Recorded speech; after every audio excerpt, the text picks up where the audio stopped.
All right, guys, so let's have some fun. We have the GOP civil war is in full effect right now, and I mean full effect.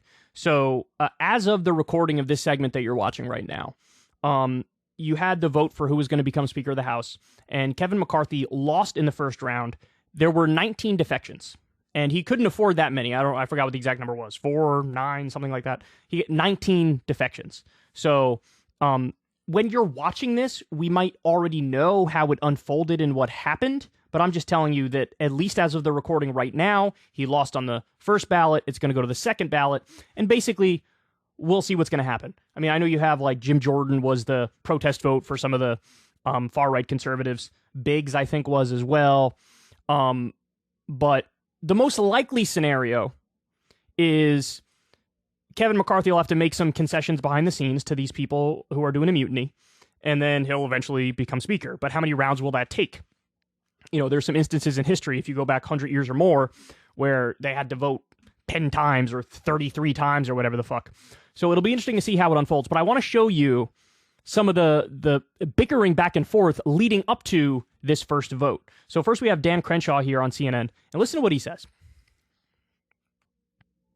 This handful of members is very clearly looking for notoriety over principle. That's what it is. And anyone who suggests differently is in some kind of make-believe fantasy reality. It's not true. They lost those debates. That should have been the end of it, because that's how a team works, right? You hash this stuff out, you figure it out, and then you move on. But if you're a narcissist, and you believe that your opinion is so much more important than everyone else's, then you'll keep going. And you'll threaten to tear down the team for the benefit of the Democrats, just because of your own sense of self-importance. That's exactly what's happening here. We will not vote for anyone else but McCarthy. These people think they're stubborn, we're more stubborn. They think they're not going to get the committees they want. Well, obviously they won't, but it's going to be so much worse than that. You know, they are enemies now. They have made it clear that they prefer a Democrat agenda than a Republican one. Okay, so now on top of this, Newt Gingrich, regular Fox host, I don't know if he's a host or if he's just a contributor, he came out and said the people who are opposing McCarthy are, quote, psychologically unwell. You also have Brian Kilmeade came out and said, you are looking like idiots. Brian Kilmeade rips Kevin McCarthy holdouts for putting ego ahead of America.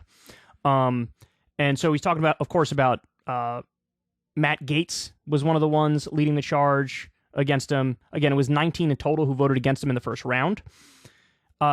This is interesting to me, okay, because I like how this guy, Representative Scott Perry, sort of lays out his disagreements. And I'm going to explain at the end why this is all so hilarious and so silly.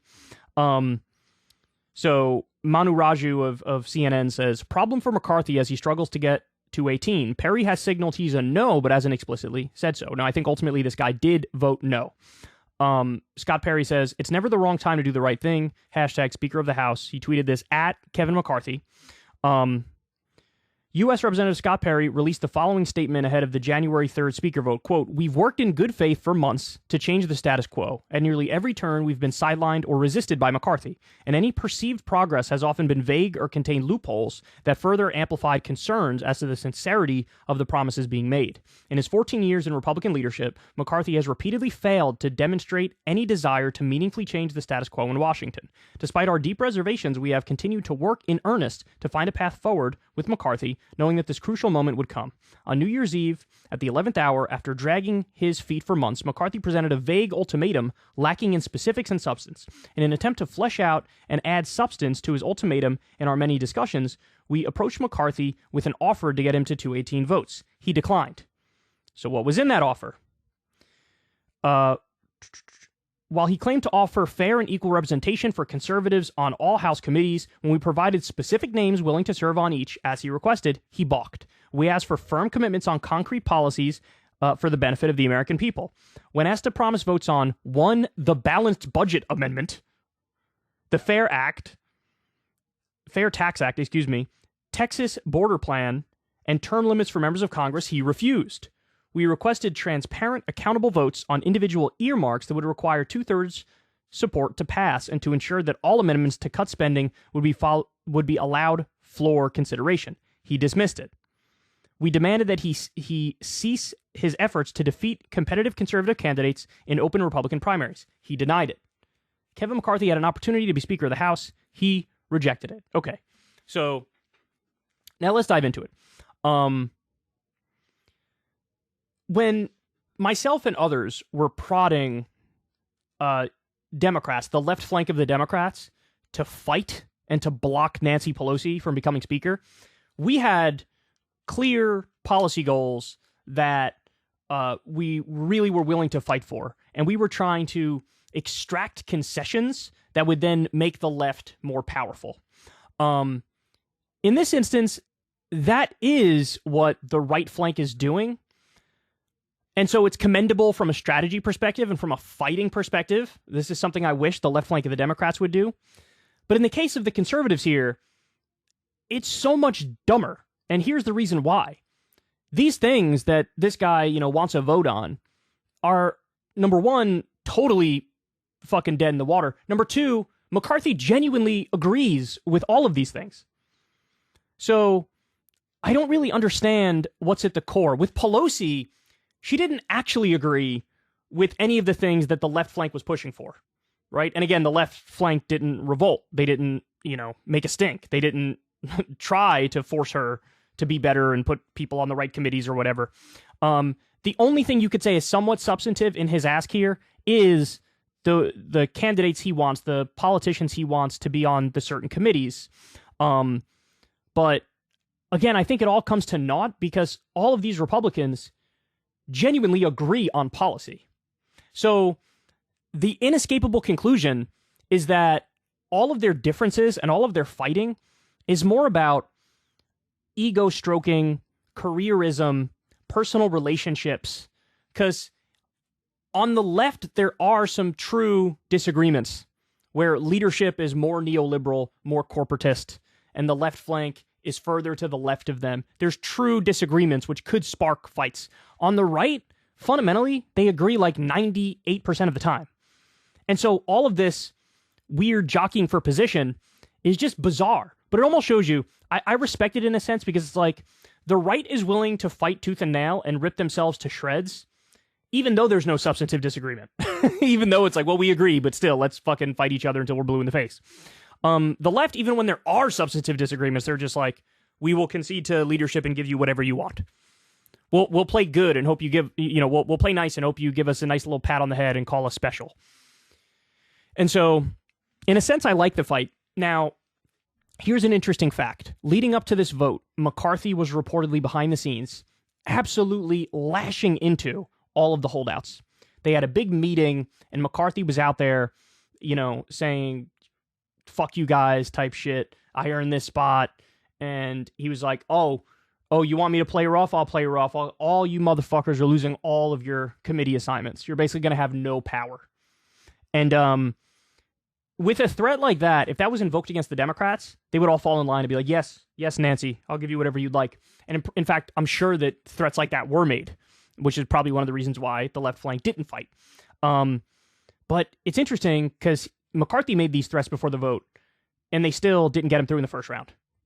So they still stuck by their commitment to obstruct. And so now he's in the position where the stick didn't work.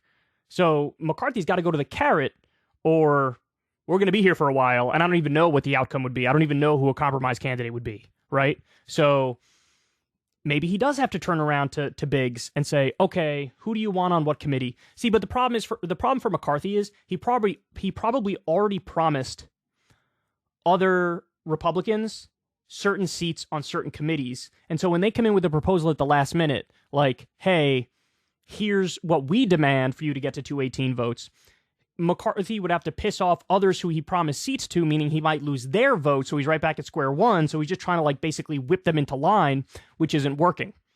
So it'll be interesting to see what happens. Again, as of the recording of this segment, McCarthy failed in the first round. But if he makes concessions, he'll probably get it. If not, I don't know what's going to fucking happen. But by the way, also, let me just say this. These policy goals that they're asking for, McCarthy already agrees with all of them. So for them to be like, and we're going to stand up to you because we want X, it's like, he wants those too. But These are also really fucking stupid ideas. Just so you know, like a balanced budget idea. Every now and then you have this deficit hawkery that rears its ugly head in Washington, where people go, we have, X number of trillions of dollars in national debt. And it's like, anybody who's saying that genuinely doesn't understand how the national debt works. I heard Elon Musk talk about this the other day, where it's like, do you believe we have this much money in national debt, bro? Trillions and trillions of dollars, 31 trillion or whatever the fuck the number is. And then people go on to talk about it as if it's like the same as balancing a checkbook for your house. And they're not remotely similar. You cannot compare the two. You have a giant nation state which has the world reserve currency, and you have like, Aunt Gertrude and Uncle Bob trying to fucking balance their but it's not the same thing at all. And that's the accumulation of all the debt from the founding of our fucking country until today. Virtually every developed country has a national debt. So people just do this scary, like, large number, be afraid. And it's like, do you understand what would happen if we tried to implement that idea, the balanced budget amendment? You're not even talking about a giant recession. You're talking about a depression. It's not possible to eliminate the national debt. Now, if you want to talk about the deficit, the annual deficit, that's a separate conversation, because the deficit is yearly. How much are you adding, to the national debt? In a year, how much are you in the red? And on that front, there's a more reasonable conversation to be had about, like, do we balance the budget? Do we need to go into the red this year? Can we create a surplus this year somehow? So, but to put first and foremost a balanced budget, that's like saying our number one priority is plunging the country into a depression. Okay. Then the Fair Tax Act, I don't even know what that is. What do they want, a flat tax or some shit like that? Who knows? I'm sure it's some goofy right-wing tax idea that'll effectively cut taxes on the rich like all of their fucking tax ideas do. The Texas border plan, I mean, that's probably just some militarize the border even more type stuff. And term limits for members of Congress. Term limits I'm split on. I understand the arguments for them. Sort of prevent people from being in Washington for a lifetime. And I guess that makes sense on the one hand. But on the other hand, it also is literally undemocratic, because you could actually like a politician and people could keep voting for that politician. I mean, that's what happened with FDR. He was genuinely good and people kept voting for him. And to do term limits is undemocratic, is to say, even if you want this, you can't have this anymore. So anyway, but look, the list here is stupid. Kevin McCarthy already agrees with those things. So then it just comes down to the appointments on the committees. And in pushing back against McCarthy, they actually pushed him away further. He was sort of like, fuck you, I'm not gonna give in to your demands. But now that he lost the first round, will he have to shuffle? Will he have to make some more concessions? Very likely. Very likely. So, but again, the most likely scenario as of this moment, and again, it might be different now that you're watching it later on, but the most likely scenario is he does make some concessions, then eventually he gets through, and then we'll see what happens. But it would certainly be a hell of a lot more fun if they keep having the votes, and he keeps losing, and they tear each other to fucking shreds. And I would certainly be here for that. If you want to see me and Crystal Ball interview legends like Noam Chomsky, Cornel West, and more, subscribe to Crystal Kyle and Friends on Substack. $5 a month gets you the video version a day early. Remember, we take 0 ad dollars for this podcast. Or you can sign up on Substack for free and get the audio version a day later. Link in the video description box below.